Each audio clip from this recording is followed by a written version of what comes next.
एक तो होता है सहन करना, भी हम लोग सहनशीलता के स्तर पे, जो सहन भी नहीं करते वो तो बिल्कुल ही समझ लें अभी तो भक्ति शुरू हुई नहीं बिल्कुल भी उनकी, कि ये जो बाल गोपाल कृष्ण है ये समस्त विष्णु मूर्तियों के आदि हैं। कोई अगर जैसे अच्छा भला व्यक्ति जिसको आप प्रीचिंग कर रहे हो, भगवान है कृष्ण है, अच्छा भला प्रीचिंग करो, अचानक से कुछ ऐसी लीला कर देंगे या उसके सामने कोई ऐसी लीला आ जाएगी, उसका भी जो है भगवान से विश्वास उठ जाएगा। जितने टाइम हम कृष्णा कॉन्शियस हैं उतने टाइम माया हम पे इफेक्ट नहीं करेगी। जैसे हमने कृष्णा को छोड़कर किसी भी टॉपिक के बारे में सोचा, एनीथिंग, तुरंत जो है वो माया अटैक कर देगी।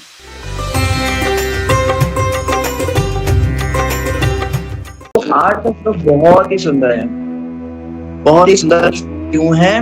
क्योंकि इस श्लोक के अंदर अब जो है भीष्म पितामह परम तत्व की बात बताएंगे। कल तक के जितने श्लोक थे उनमें वो कह रहे थे से कस्य काल के नियंत्रण में है, परम ईश्वर की इच्छा को कौन रोक सकता है, मतलब हवाओं में बातें कर रहे हैं। आज के श्लोक में वो बताएंगे कि श्री कृष्ण ही परम भगवान है। ये 3 श्लोक जो अब चलेंगे 18, 19, 20, इन तीनों श्लोकों में भीष्म देव जो कि महाजन है, एक 12 महाजनों में से एक है, अब वो सीधा स्पष्ट रूप से कृष्ण के बारे में, कृष्ण का ज्ञापन करेंगे।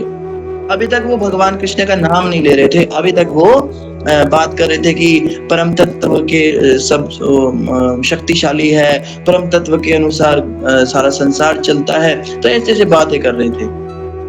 लेकिन ये जो श्लोक है इसमें वो बड़ी क्लियरली भगवान कृष्ण के बारे में बताएंगे। और जबकि सब सामने भगवान कृष्ण खड़े हैं, और कैसे खड़े हैं? युधिष्ठिर के छोटे भाई बन के आए हैं। ऐसा हुआ था ना, युधिष्ठिर जी के पीछे अपना रथ चलाकर भगवान कृष्ण आए थे, तो ऐसे खड़े हैं जैसे कुछ जानते ही ना हो। लेकिन भीष्म देव अब जो हैं और ज्यादा अपने आप को रोक नहीं पाएंगे। तो देखते हैं श्लोक को। ऐशा वही का मतलब होता है ये वही है, निश्चित ही यह कौन है? भगवान साक्षात। भगवान साक्षात मतलब कि ये भगवान साक्षात है। साक्षात का मतलब क्या होता है, कौन बताएंगे? साक्षात शब्द का क्या अर्थ होता है?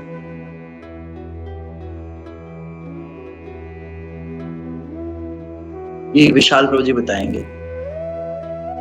हरे कृष्ण प्रभु जी, मुझे ऐसा लगता है, मैं प्रयास करता हूँ, साक्षात यानी प्रत्यक्ष रूप में। हाँ, साक्षात मतलब प्रत्यक्ष रूप में। बहुत बढ़िया बताया आप, धन्यवाद। वृषाली माता जी बताएंगे। प्रभु जी वही हो सकता है जो हमारे सामने जो खड़े हुए हैं, जो साक्षात जो समक्ष खड़े हैं, जो जिन कहते हैं प्रत्यक्षम किम प्रमाणम, जो प्रत्यक्ष सामने है उसको प्रमाण की आवश्यकता नहीं है कि वो है कि नहीं है। तो बहुत अच्छा आपने बताया, साक्षात का यही मतलब होता है, सामने ही आपके खड़े हैं, यही प्रत्यक्ष आपके जो है परम भगवान है। और साक्षात का एक मतलब और क्या होता है? साक्षात का अर्थ होता है इसमें कोई डाउट नहीं कर सकता।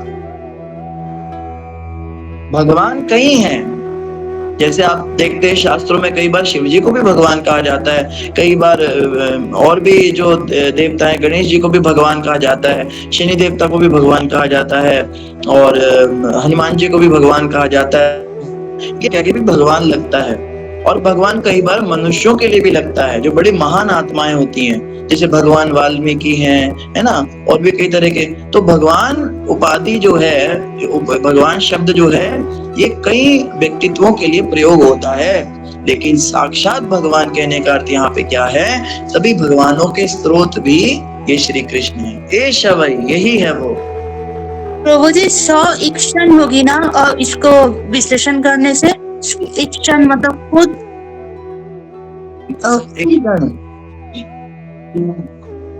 स्वयं।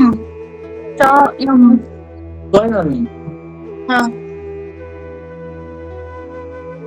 एक चांस ला गया पुंसाम कृष्णस्तु भगवान। बहुत अच्छा किया, वो वाली भी चीज लिखना है। हरे कृष्णा। लव जी आपका जो है माइक।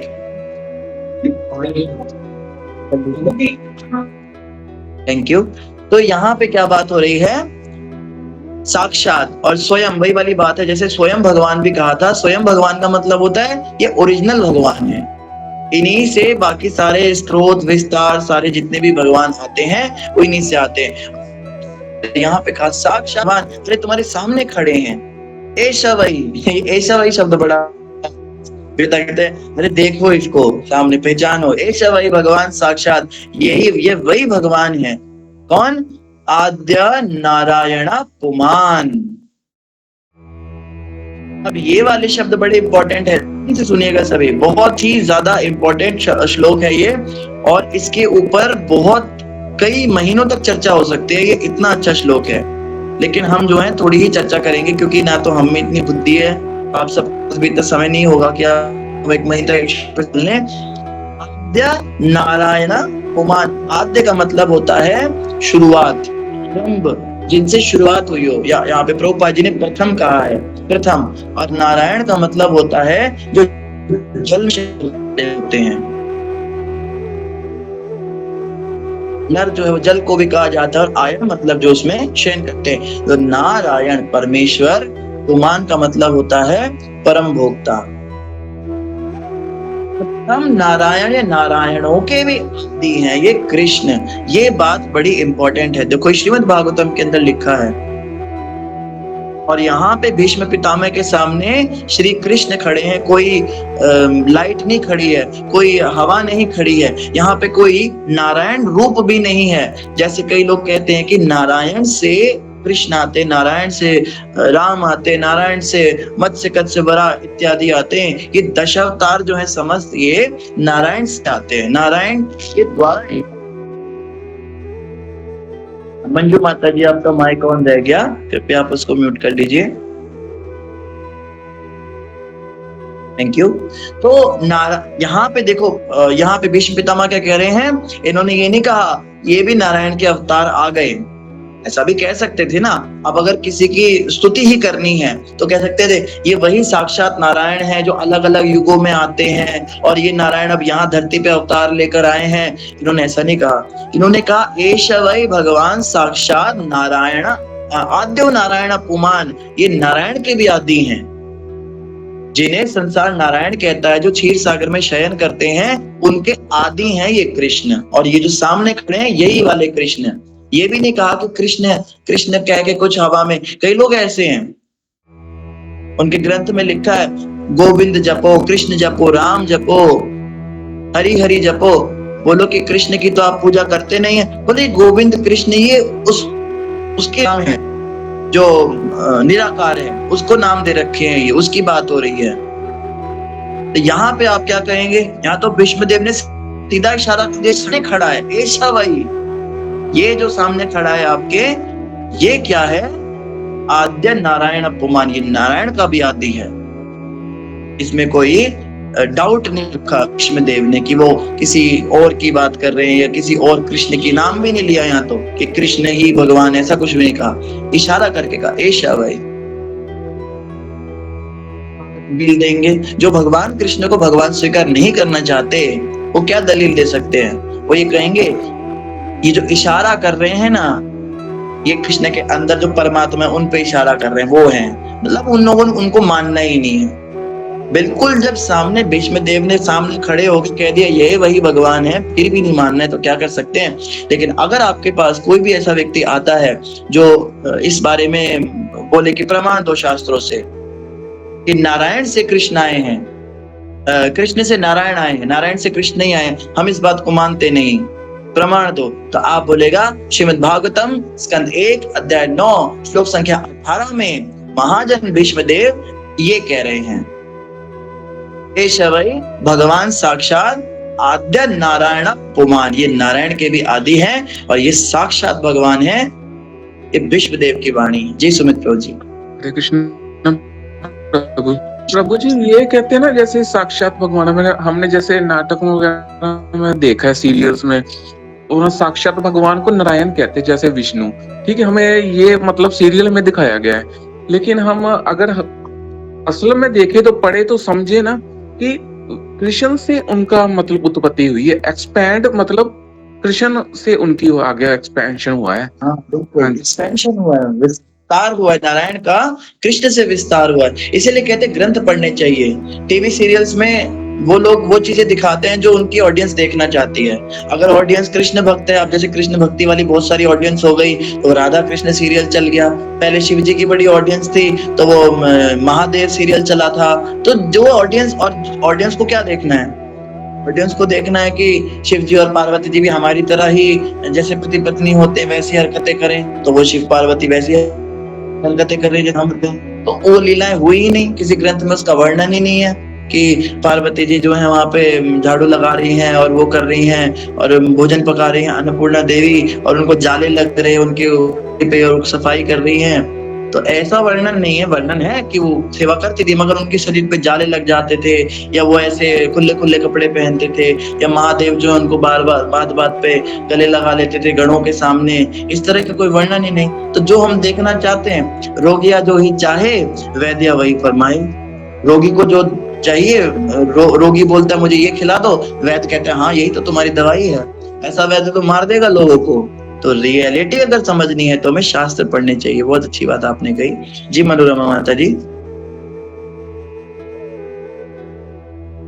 अरे जी, नारायण और विष्णु अलग अलग तत्व है? तत्व अलग नहीं है। तत्व की दृष्टि से देखे तो कृष्ण और नारायण और विष्णु भी अलग नहीं है, तो एक ही है। लीला की दृष्टि से अलग हो जाते हैं। जी प्रभु जी, प्रश्न शिवांश का था, वो समझ में मुझे भी नहीं आया, इसके लिए मैंने पूछ लिया था। अभी बैठे बैठे थोड़ा एक होता है तत्व विचार और एक होता है लीला विचार। ये हमारे आचार्यों ने दिया। तत्व विचार का मतलब होता है कि व्यक्ति है कौन, तो कौन सा है, व्यक्ति कौन है। तो विचार की दृष्टि से देखें तो वासुदेव घोष बोले करी जोड़ हाथ, जेई गौर सेई कृष्ण सेई जगन्नाथ। जगन्नाथ भी वही हैं, गौरांग महाप्रभु भी वही हैं, श्री कृष्ण भी वही हैं, राम भी वही हैं, नरसिंह भी वही है, वराह भी वही है, नारायण भी वही है, विष्णु भी वही हैं। ये सब एक ही है, एक ही व्यक्ति है, अलग नहीं है। जैसे मैं और आप अलग अलग हैं, ठीक है, आप मनोरमा माता हो, मैं रुद्रदास, तो हम अलग अलग हैं। तो ऐसे अगर हम सोचे कि कृष्ण और नारायण अलग अलग है तो ऐसा नहीं, एक ही व्यक्ति है, ठीक है। अब कहते हैं लीला विचार। लीला विचार का मतलब होता है किस लीला को करने आए हैं, किस प्रकार की अपीयरेंस है, मतलब उन्होंने क्या कपड़ा पहना है, उनके पार्षदों का नाम क्या है, वो किस जगह पे हैं इस समय, वो इस समय अयोध्या में है, वो इस समय मथुरा में है, वो इस समय नरसिंहपल्ली में है, वो इस समय क्षीर सागर में है, उनके आसपास कौन एसोसिएट्स है। तो लीला विचार के से अलग अलग हो जाते हैं। वही जो है जब कपड़े बदल लेते हैं, देखो कभी वो सन्यासी बन जाते हैं, नवद्वीप में प्रकट हो जाते हैं तो महाप्रभु बन जाते हैं, और वही व्यक्ति जब बंसी धारण करते हैं और मथुरा में प्रकट होकर और वृंदावन में जाके गोपियों के बीच में रास नृत्य करते हैं, वही कृष्ण हो जाते हैं। व्यक्ति अपने कपड़े बदल के, अपनी लीला बदल के, और उसके जो आसपास जो एसोसिएट है वो भी फिर अपने रंग भंग बदल लेते हैं। वही लक्ष्मी बन जाती हैं, वही जो है सत्यभामा बन जाती हैं, वही सीता बन जाती हैं। तो वही जो है उसको कहते हैं लीला विचार। तो लीला की दृष्टि से अलग अलग होते हैं, लेकिन तत्व की दृष्टि से एक ही है, इनमें कोई अंतर। ठीक है जी हरे कृष्ण। नारायण और कृष्ण में की दृष्टि से भेद नहीं है, लेकिन फिर भी लीला की दृष्टि से देखे तो जैसे प्रभुपाद जी उदाहरण देते बहुत ही सुंदर। ये उदाहरण सुन के ना आपको सब कुछ क्लियर हो जाएगा। प्रभुपाद जी कहते हैं आप एक दिए से हजारों दिए जला सकते हो। जोत तो जलती है, तो जो दिया आपने जलाया है उस दिए की लौ कुछ कम नहीं होगी। जिस दिए से आप दिए जला रहे हो उन दियों को जलाने से उसकी लौ भी कम नहीं होगी। हर दिया उतनी ही लौ रखेगा, और किसी भी दिए को देख ये नहीं कह सकते इसकी लौ कम है, इसकी ज्यादा है। इसको कहते हैं विस्तार करना। जैसे सुमित प्रभु ने कहा एक्सपेंशन करना, तो विस्तार इस तरह से होता है कि जितने विस्तार हैं सभी पूर्ण भगवान हैं, किसी में कोई कमी नहीं है। ऐसा नहीं कि राम जी छोटे हो गए या विष्णु छोटे हो गए, कृष्ण से प्रकट हुए तो कृष्ण बड़े हो गए, विष्णु छोटे हो गए, या नारायण ने अवतार लिया तो नारायण बड़े हो गए और कृष्ण छोटे हो गए। सब पूरे जैसे दिए होते हैं, सभी दिए एक समान प्रकाशित हैं। ये होता है एक्सपेंड करना, विस्तार करना। एक से जब दूसरा है तो दूसरा भी पूरा होता है, पहला भी पूरा होता है।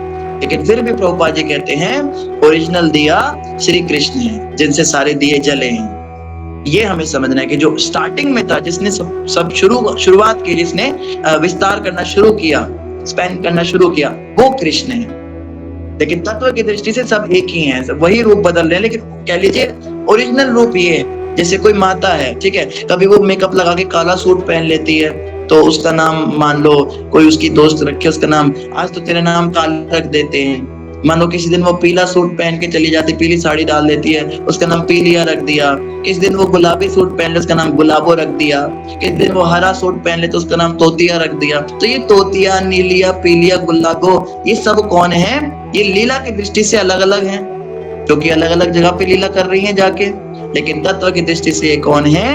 ये वो माता है। मानो उसका नाम अगर हम रख देते हैं कामिनी माता, तो कामिनी माता उसका ओरिजिनल रूप है, जो वो घर पे जैसी रहती है। अपने घर पे क्या पहनती है, वो अपने घर में जो भी वो कपड़े पहनती है वो उसका ओरिजिनल रूप है। बाकी सब उसके विस्तार है या अवतार है, जो वो रूप लेती है। तो जितने भी ये अवतार विस्तार हैं, जैसे राम, वराह, नरसिंह, विष्णु आदि, ये सब विस्तार हैं, ये भगवान ने रूप लिए हैं। लेकिन कृष्ण उनका वो रूप है जो ओरिजिनल वो अपने घर पे कैसे रहते हैं। तो व्यक्ति एक ही है लेकिन अलग अलग रूपों में लीला करते हैं ऐसे। जी अशोक प्रभु जी। जी प्रभु जी, एक एग्जांपल ये भी दे सकते हैं प्रभु जी कि जैसे एक हीरो है, अमिताभ बच्चन है, किसी फिल्म में वो राजा बनता है, किसी फिल्म में गुंडा बनता है, किसी फिल्म में स्मगलर बनता है, किसी फिल्म में अच्छा पति या भाई बनता है तो अमिताभ बच्चन ही। और उसको जो रोल अदा कर रहा है, वो लीला कर रहा है, वो लीला क्या है, रोल अदा कर रहा है, वो अलग अलग है तो अमिताभ बच्चन ही, और उसकी लीलाएं अलग अलग रोल में है। बिल्कुल बिल्कुल बिल्कुल दिया प्रभु जी आपने, बिल्कुल ऐसे ही होता है। जैसा रोल है, जैसी स्क्रिप्ट है, उसके अनुसार मेकअप हो जाता है।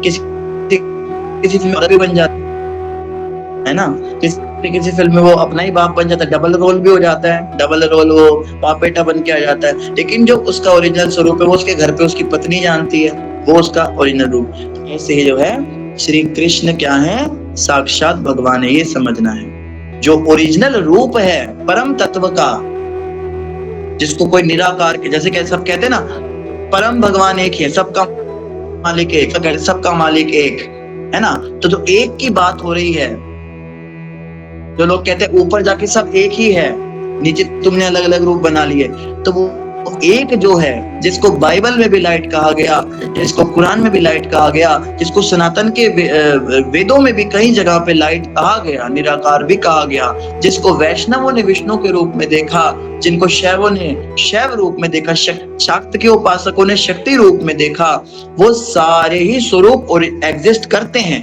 अगर देखे तभी तो बोला उन्होंने कि ऐसा है, जिसने जो देखा उसने बताया, ये एग्जिस्ट करते हैं। किसी को भी खंडन नहीं करना कि ये नहीं है। अगर ग्रंथों में लिखा है तो खंडन कैसे कर सकते हैं? वेदों और वैदिक शास्त्रों एवं प्रमाणों का खंडन करना, ये भी एक नाम अपराध है।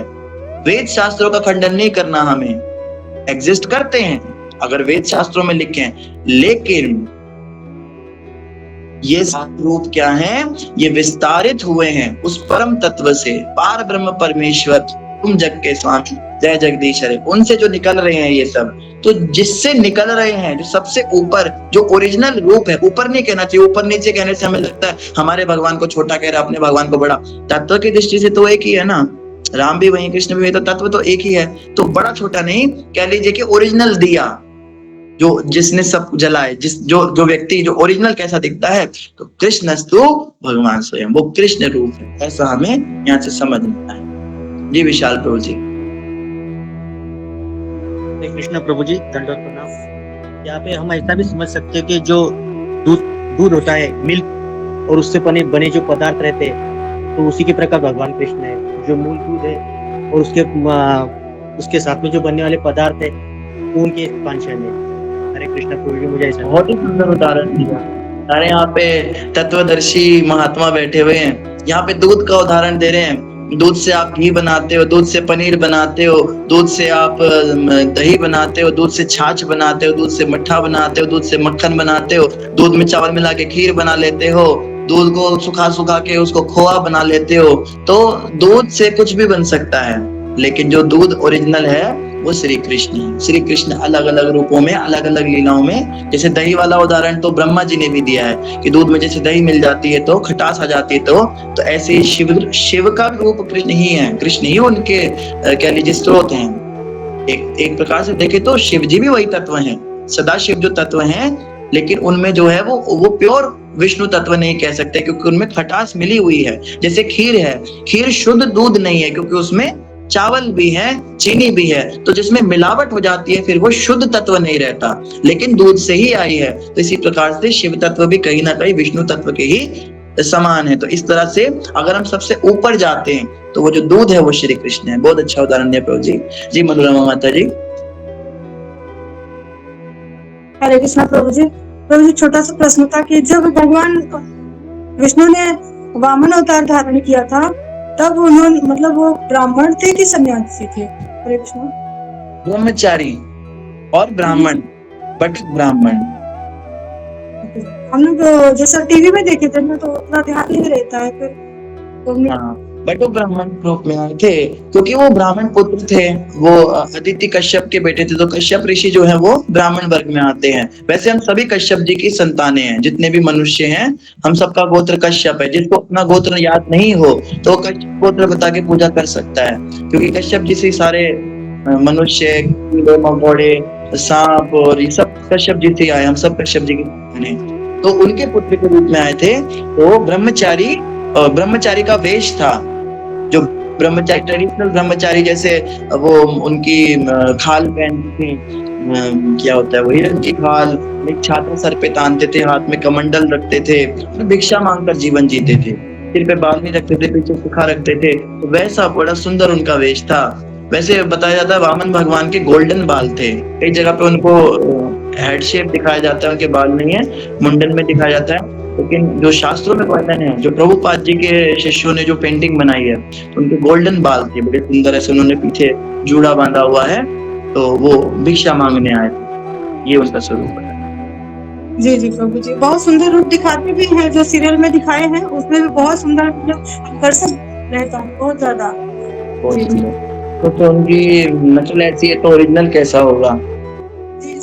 उनकी बनी की बहन, मतलब एक उनके अंदर एक मातृत्व का भाव जाग गया था ना, कि अगर ये मेरा पुत्र होता तो मैं इसको स्तनपान रखती। फिर क्रोध में अलग ही भाव आ गया था कि इसका पार्ट। बिल्कुल बिल्कुल। तो ये सारे अवतार जो हैं, ये सब का जो ओरिजिनल सोर्स है वो श्री कृष्ण है, ये समझना। श्री कृष्ण से वो लाइन पे पहुंचते। पहली लाइन तो सबको समझ में आ गई, इसमें और तो कोई डाउट नहीं किसी को। ऐसा वही, यह वही है भगवान साक्षात, जिसको साक्षात भगवान कहा जाता है। आद्यो नारायण पुमान, ये नारायण का भी आदि है, इसी से समस्त नारायण भी आते हैं। और नारायण पता है एक नहीं होते, नारायण बहुत सारे हैं।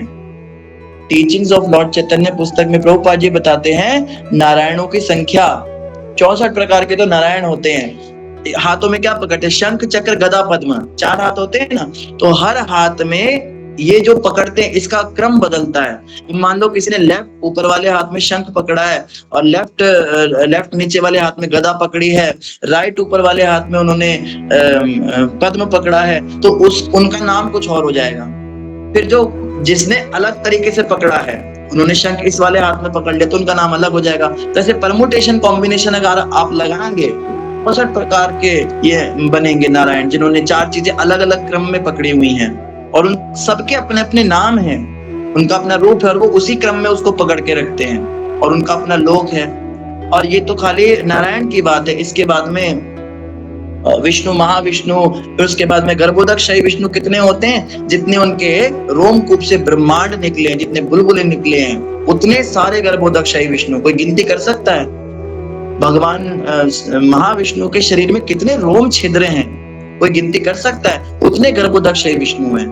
और फिर गर्भोदकशाही विष्णु ब्रह्मांड में एक ही होते हैं। उसके बाद में क्षीरोदकशाही विष्णु विस्तार करके प्रत्येक अणु परमाणु के अंदर चले जाते, प्रत्येक व्यक्ति के हृदय में परमात्मा रूप में चले जाते हैं। आप 84 लाख योनियों की गिनती कर सकते कितने हैं?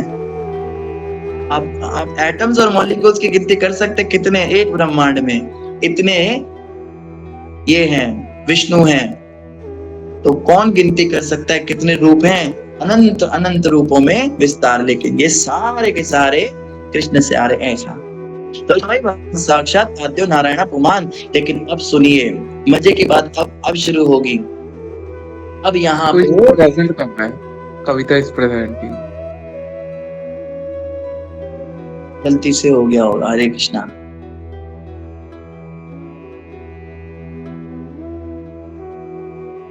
गलती से हो गया। हाँ माता जी आप रिज्वाइन कर लीजिए मीटिंग को, कॉल को कट करके दोबारा से कर लीजिए, फिर नहीं होगा। रेड वाला बटन दबा दीजिए आप।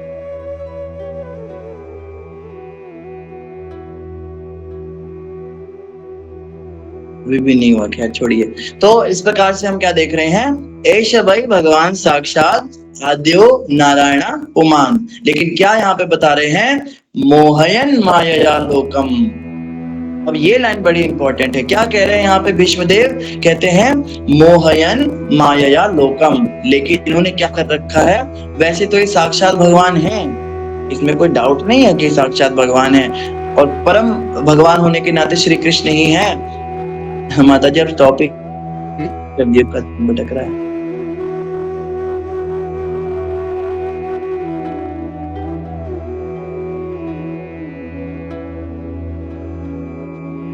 यू आर शेयरिंग, स्टॉप कर दे क्लिक। हाँ स्टॉप शेयरिंग कर दीजिए।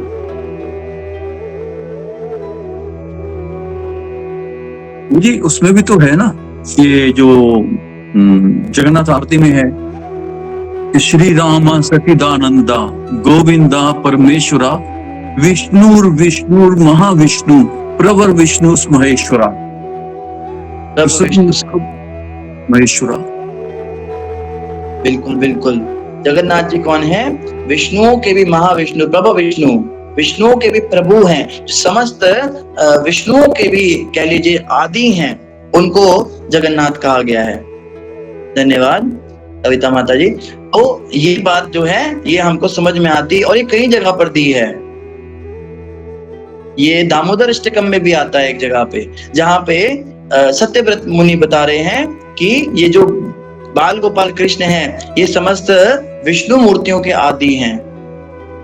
और लीला भी हुई थी, आपने देखा था कि जब ब्रह्मा जी ने देखा सारे बछड़ों को सबको, तो वो सारे विष्णु बन गए थे और विष्णु एक एक करके श्री कृष्ण में वापस चले गए, जैसे निकाले थे वैसे ही वापस भी चले गए।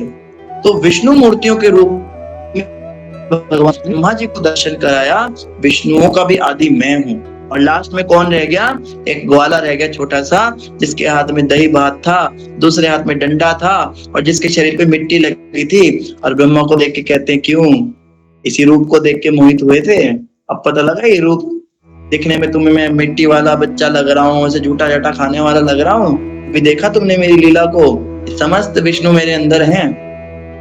तब ब्रह्मा जी ने हाथ जोड़े, प्रभु मैं तो सोच भी नहीं सकता था कि ऐसे बोल सकते हो। इसका कारण जो है भीष्मदेव दूसरी लाइन में बता रहे हैं, मोहयन माया लोकम, अपनी माया से मोहयन मोहित कर रखा है समस्त लोगों को इसने। ऐशा वही, अब ऐशा वही का मतलब समझ में आ रहा है, ये वही है तो क्या करता है, ये मोहन है, ये सभी को मोहित कर लेते हैं, इनका नाम ही मोहन है। तो मोहयन माया, अपनी माया से मोहित कर लेते, बड़े चतुर हैं। अभी इस समय पे मैं ज्ञान दे रहा हूं जबकि साक्षात मेरे सामने खड़े हैं, ये नहीं ज्ञान दे सकते, ये परम भगवान नहीं है क्या? गीता का ज्ञान नहीं दिया था अर्जुन को? तो युधिष्ठिर कहेंगे इन्होंने तो ज्ञान दिया था पर समझ ही कुछ नहीं आया मुझे, कह सकते हो युधिष्ठिर महाराज इनका भी समझ नहीं आया था। तब कहते मोहयन माया लोका में जानबूझ के ऐसी हरकतें करते हैं हमें इनको मजा आता है। हमने यही बात कुंती महारानी के संदर्भ में भी सुनी थी, आपको याद होगा, कुंती महारानी भी कुछ ऐसा ही कह रही थी। उधर भी कुछ शब्द आए थे, मुझे शब्द याद नहीं, बड़ा अच्छा शब्द था कि ये जो है सबको भ्रमित कर देते हैं, इनकी लीलाएं जो हैं कैसी हैं, अति भ्रामक होती हैं, ये भ्रमित करके भ्रामक लीलाएं करके और लोगों को जान के कंफ्यूज करते हैं। कोई अगर जैसे अच्छा भला व्यक्ति जिसको आप प्रीचिंग कर रहे हो, भगवान है कृष्ण है, अच्छा भला प्रीचिंग करो, अचानक से कुछ ऐसी लीला कर देंगे या उसके सामने कोई ऐसी लीला आ जाएगी, उसका भी जो है भगवान से विश्वास उठ जाएगा। वो कहेगा तुम तो कहते थे कृष्ण परम भगवान है, मैंने तो वो ये करते हैं, मैंने तो सुना वो ऐसा ऐसा उनका चरित्र है। तो जानबूझ के मोहयन माया लोकम, ये अपने को छोटा करने के लिए ऐसा करते हैं, ये इनका स्वभाव है। ये विश्व ईश बताए थे, विश्व ईश, हाँ, विश्व ईश। एक और भी शब्द था बड़ा अच्छा, उसमें था कि इनकी लीला से मैं भी भ्रमित हो गई। बुद्धि देवी एक जगह पे कह रही थी ना कि मैं भी कभी कभी भ्रमित हो जाती हूँ। विभ्रम मोहित लीला से शब्द था, मुझे वो याद नहीं, बड़ा सुंदर शब्द था वो जो उन्होंने भगवान कृष्ण के लिए प्रयोग किया था। तो श्री कृष्ण की जो ये लीलाएं हैं ये अति भ्रामक होती हैं और जान के भ्रम फैलाते हैं। क्यों? अपने भक्तों को मान देने के लिए कि देखो भीष्म पितामह ने वो कर दिखाया जो साक्षात भगवान भी नहीं कर पाए। तो ये इनका स्वभाव है। लेकिन मेरे ऊपर अच्छा प्रश्न उठता है, मोहयन माया लोकम, समस्त लोगों को मोहित कर रखा है, तो भीष्मदेव क्यों नहीं मोहित हुए? भीष्मदेव कैसे समझ गए? वो भी तो लोक में ही रहते हैं, वो भी तो लोक में ही विचरण करते हैं। जब समस्त लोक को ही माया में भ्रमित कर रखा है तो लोक के अंदर के ही तो भीष्म पिता में, उनको क्यों नहीं ये असर हुआ? जी रूबी माता जी बताएंगे।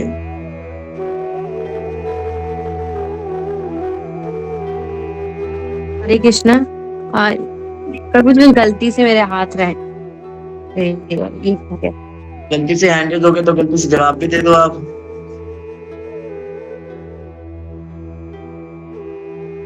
वापस रिपीट करेंगे क्वेश्चन, ध्यान से सुना। क्वेश्चन ध्यान से सुनिए। क्वेश्चन ये है, भगवान कृष्ण समस्त लोगों को मोहित कर देते हैं। यहाँ पे भीष्मदेव कह रहे हैं समस्त लोगों को अपनी माया से मोहित कर देते हैं, तो भीष्मदेव भी तो लोक में ही रहते हैं, वो क्यों नहीं मोहित हुए? वो कैसे पहचान गए उनको? ये प्रश्न है जी। शायद प्रभु जी उनको वो भाव नहीं आया होगा लेके कृष्ण को। ये भी हो सकता है, सही बात है। कृष्ण भगवान जो हैं उन्होंने अपनी इच्छा से ही भीष्मदेव को ऐसा करवा दिया होगा। बहुत अच्छा बताया आपने माता जी, धन्यवाद। प्रभु जी जी प्रभु जी, जैसे भगवान गीता में भी कहते हैं कि जो मेरी शरण लेता है, यानी कि जो उनका शुद्ध भक्त है, तो वो तीनों गुणों से ऊपर होता है। वो होता है कि कौन ईश्वर है, कौन पाखंडी है। उनको जैसे अर्जुन को भी पता था ये भगवान है। एक बार धृतराष्ट्र ने भी कहा, जब ये भगवान कृष्ण गए थे उनके पास संधि का प्रस्ताव लेने के लिए, तो धृतराष्ट्र ने भी कहा था, मैं जानता हूं आप भगवान हैं, परंतु मैं पुत्र होने के कारण मैं फंसा हुआ हूं। उन्होंने भी स्वीकार किया मैं भगवान हूं, वो ये कृष्ण भगवान है। तो जो भक्त है भगवान का उसे करती, उससे सत्य स्वरूप का दर्शन होता रहता है। जैसे हमारे सारे आचार्य थे, ये तो लीलाओं में प्रवेश करते थे। जी प्रभु जी, धन्यवाद। बहुत अच्छा बताया, धन्यवाद अशोक प्रभु जी। और जैसे आपने बताया कि जो भक्त होते हैं भगवान के, उन पर माया असर नहीं करती, ये बात भगवान ने गीता में बताई है। कौन से श्लोक में बताई? कौन बताएगा? भक्तों पे माया का असर नहीं होता। पूरी दुनिया जो है वो माया उसको ठगती है, लेकिन भक्तों पर कभी माया का असर नहीं होता। कौन बताएगा? कौन सा श्लोक है? चंपा माता को याद आ रहा है, मगर वो ये मैं सेकेंड अध्याय में श्लोक है, लेकिन याद नहीं आ। हाँ, माता का वो स्टैंडिंग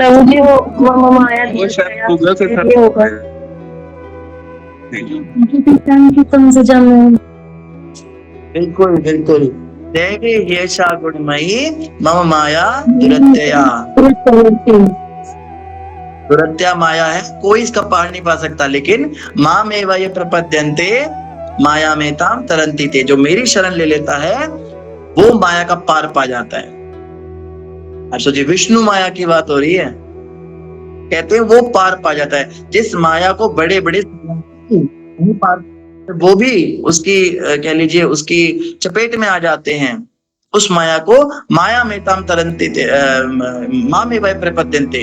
मात्र श्री कृष्ण को अगर किसी व्यक्ति ने सरेंडर कर दिया, वो माया का पार पा जाता है। ना ध्यान से, ना ज्ञान से, ना तप से, ना बहुत योग साधनाओं से, बहुत विद्यों के अध्ययन से, इससे माया का पार कोई नहीं पा सकता।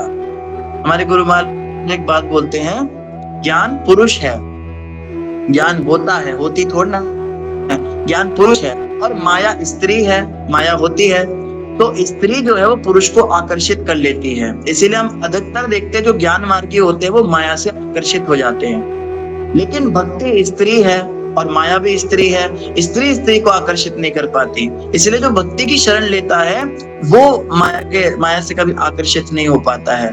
अगर हम ज्ञान का आश्रय लेंगे कहीं ना कहीं हम माया की चपेट में आ सकते हैं, लेकिन भक्ति माता की कृपा से ये कभी हम माया के चपेट में नहीं आएंगे। तो यही बात जो है यहाँ पे भीष्मदेव कह रहे हैं, मोहयन लोक, जैसे कि रूबी माता जी ने भी कहा था कि उनको वो भाव आया नहीं होगा, उस भाव को, क्योंकि भीष्मदेव को वो, जैसे उनको तो भक्ति का भाव है ना, जिसके अंदर कृष्ण भक्ति का भाव 24 घंटे रहता है, इसे कहते कृष्ण भावनामृत।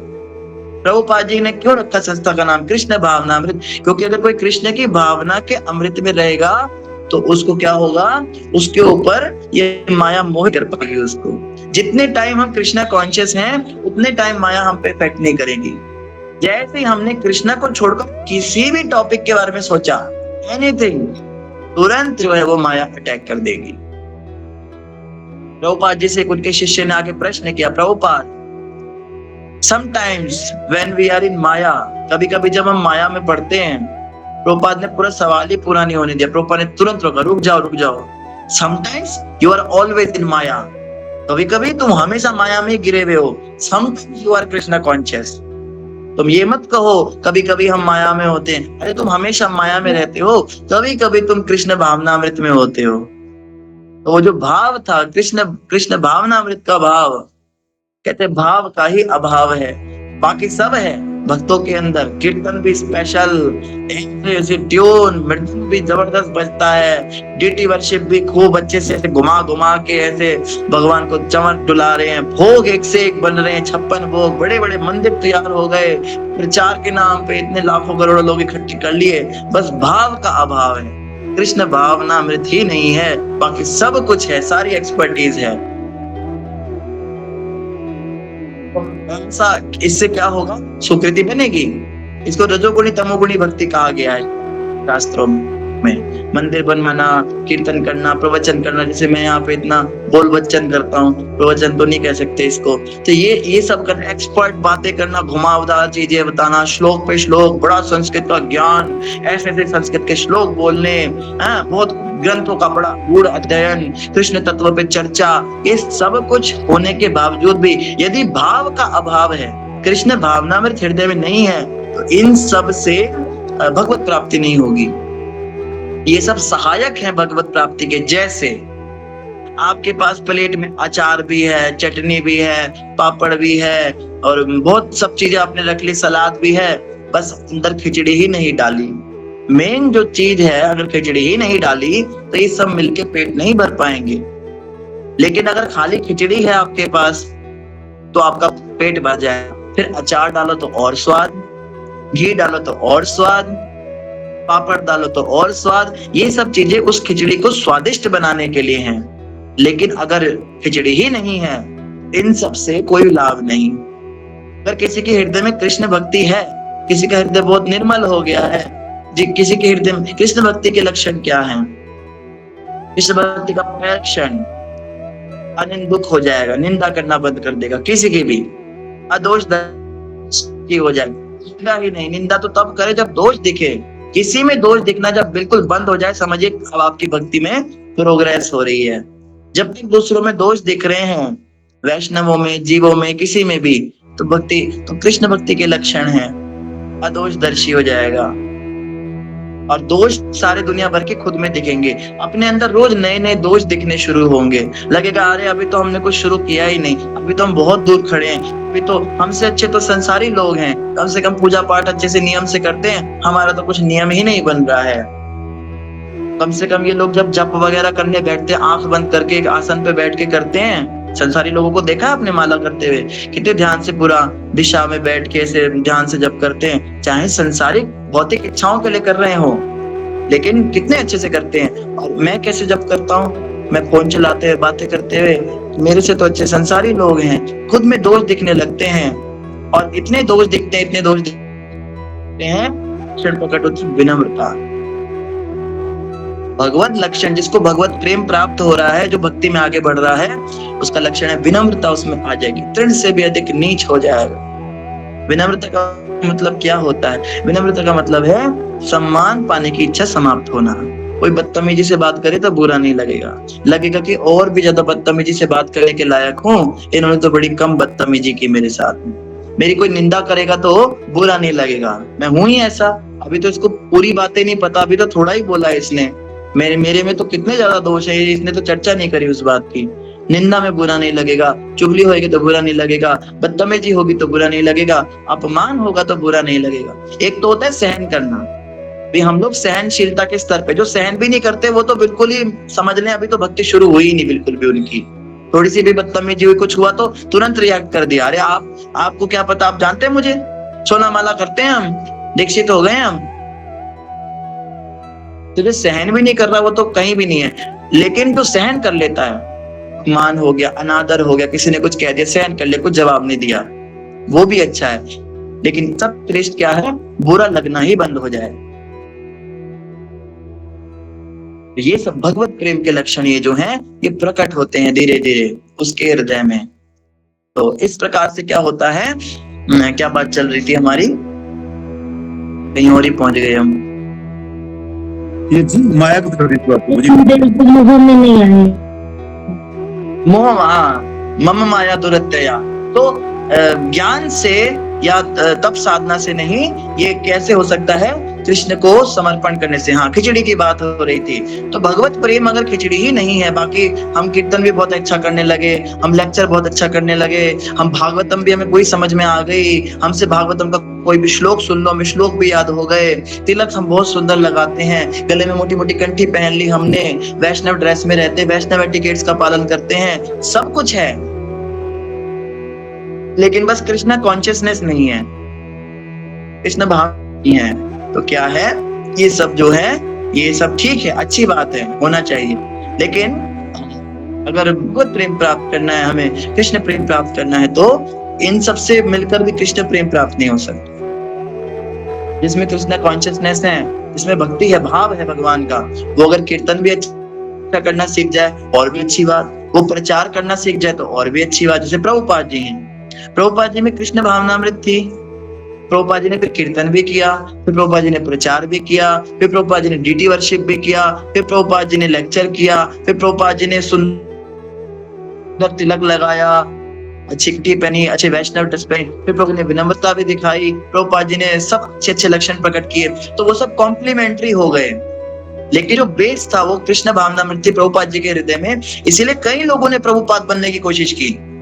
प्रभुपाद जी के जाने के बाद बहुत लोगों ने प्रभुपाद बनने की कोशिश करी, बाहर से, प्रभुपाद की तरह कीर्तन किया, प्रभुपाद की तरह डेटी वर्शिप, प्रभुपाद की तरह मैनेजमेंट करना सीखा, लेकिन जो कृष्ण भक्ति का एलिमेंट था वो ना होने के कारण कहीं ना कहीं माया के कुछ ऐसे परीक्षाएं हुई जिसमें वो नहीं उतर पाए। तो प्रभुपाद जी के अंदर जो मेन एलिमेंट था वो कृष्ण भक्ति। तो अगर किसी के हृदय में कृष्ण कॉन्शियसनेस से भक्ति है, तो फिर उसे बाहरी चीजों की आवश्यकता नहीं, तो अच्छा नहीं आए तो भी कोई बात नहीं।